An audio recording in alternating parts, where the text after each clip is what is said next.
Assalamualaikum warahmatullahi wabarakatuh. Salam sehat, salam sejahtera untuk kita semuanya. Pada kesempatan ini saya akan membahas materi tentang hak milik atas satuan rumah susun. Apa perbedaannya antara hak milik dengan hak milik atas satuan rumah susun? Untuk hak milik, kita bedakan ya, hak milik atas bidang tanah sesuai dengan yang diatur di UPA. Di situ adalah hak yang terkuat dan terpenuh. Artinya dia terkuat dan terpenuh dibandingkan dengan hak-hak lainnya, yaitu dibandingkan dengan hak pakai, dengan hak guna bangunan, hak guna usaha. Karena yang lainnya memiliki jangka waktu. Kemudian untuk hak milik atas satuan rumah susun, kita lihat di sini ada perbedaannya. Karena untuk hak milik atas satuan rumah susun, di sini adalah ada yang disebut hak bersama. Jadi ada yang merupakan hak individu, ada juga yang merupakan hak bersama. Ketika seseorang membeli rumah susun atau apartemen ini, maka dia memiliki unitnya. Unitnya itu adalah bangunannya, bangunan yang tempat nanti yang menjadi rumahnya dia, atau bagian apartemen bagiannya dia, karena bagian individunya. Tetapi ada juga hak bersamanya. Nah, tanahnya ini ada yang tanahnya memang dibuat untuk bangunan, dan di luar bangunan ini biasa juga ada fasilitas. Ada fasilitas umum, ada kolam renang, ada taman. Nah, ini satu paket. Kemudian bangunannya, bangunan sendiri. Kita lihat mengenai pengertiannya. Hak milik atas satuan rumah susun itu adalah hak kepemilikan atas satuan rumah susun yang merupakan hak milik atas satuan rumah susun yang bersifat perseorangan, yang terpisah dengan hak bersama atas bagian bersama, benda bersama, dan tanah bersama. Jadi untuk hak milik atas satuan rumah susun, kita mengenal adanya hak bersama, yaitu bagian bersama, benda bersama, dan tanah bersama. Kemudian ada unitnya, yaitu unit yang merupakan bangunannya, di mana unit itu berdiri. Jadi untuk satuan rumah susun tentunya lebih dari satu lantai.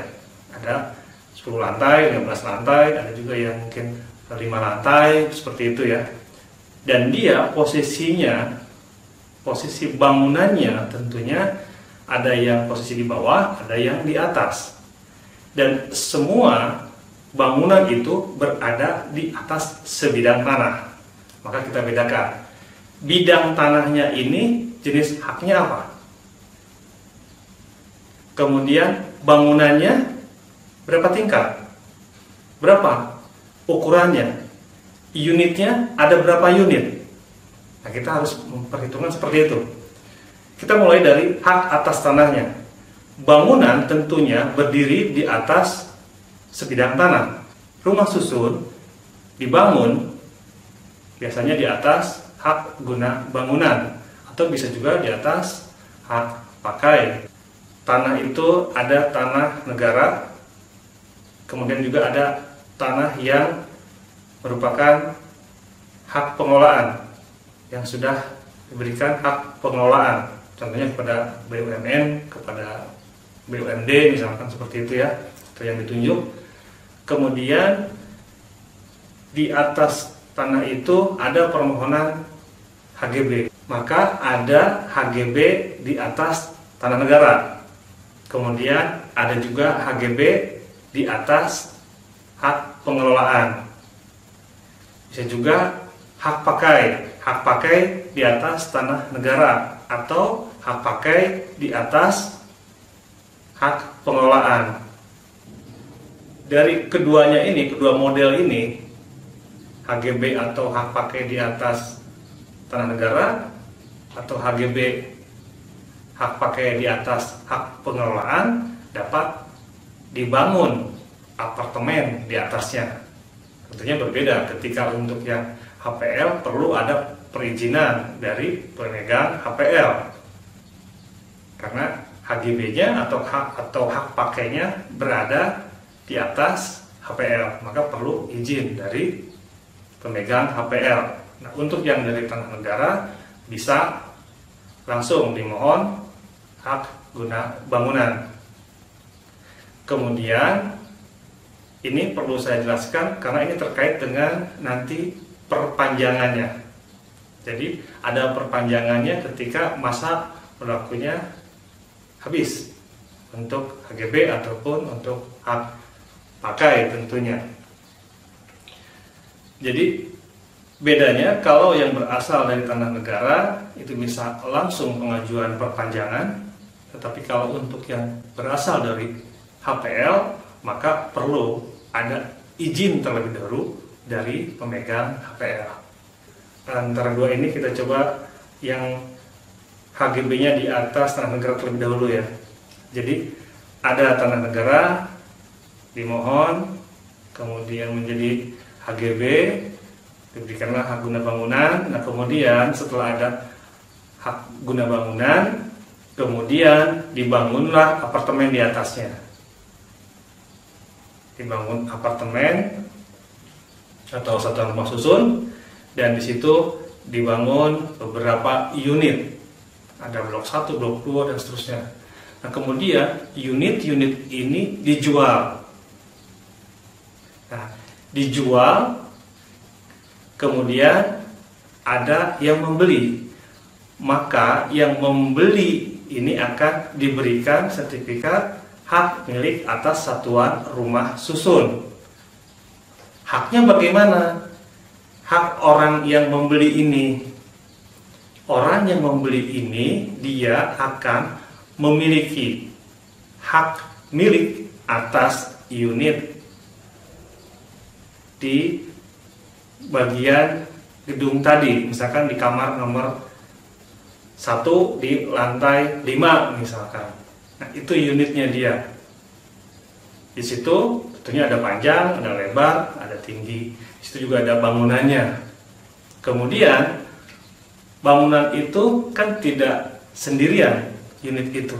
Ada unit-unit yang lain. Misalkan ada di situ 100 unit.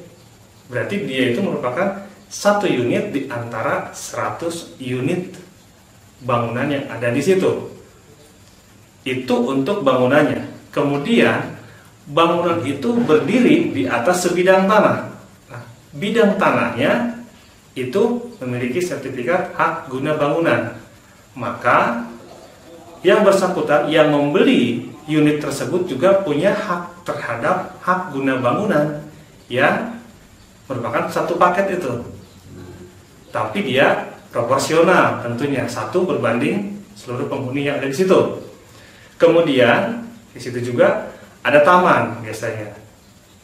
Ada juga kolam renang dalam satu luasan yang merupakan paket apartemen tersebut. Yang bersangkutan juga memiliki hak terhadap fasilitas-fasilitas umum yang ada di situ. Tentunya proporsional sesuai dengan jumlah kepemilikan yang ada di apartemen tersebut. Kemudian di situ juga ada bangunan, ada dindingnya, dinding bersama. Ketika kita membeli, kita harus tahu juga jangka waktunya. Jangka waktu untuk HGB atau tanah yang tempat berdirinya apartemen tersebut. Berapa tahun lagi?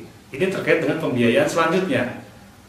Kemudian bagaimana tentang pertelaannya, proporsional, seperti apa haknya.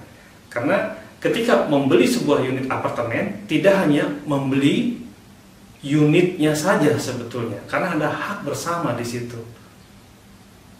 Jadi perlu ada pemahaman bahwa ada hak bersama, dan hak bersama ini juga jangan diabaikan, karena nanti kalau ada yang tidak paham akhirnya dibangun lagi di situ padahal sudah dijual satu paket sebelumnya. Maka harus ada kejelasan porsinya di mana, hak bersamanya di mana, berapa porsinya yang bersangkutan.